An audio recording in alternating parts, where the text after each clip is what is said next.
அந்தம் ஒரு தங்கம் என மின்னும் அதை சொந்தம் என சங்க தமிழ் கொஞ்சும்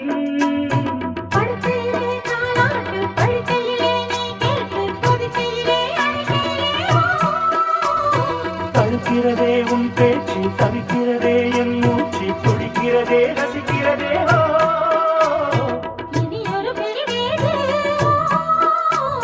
தடைகளும் இனி ஏது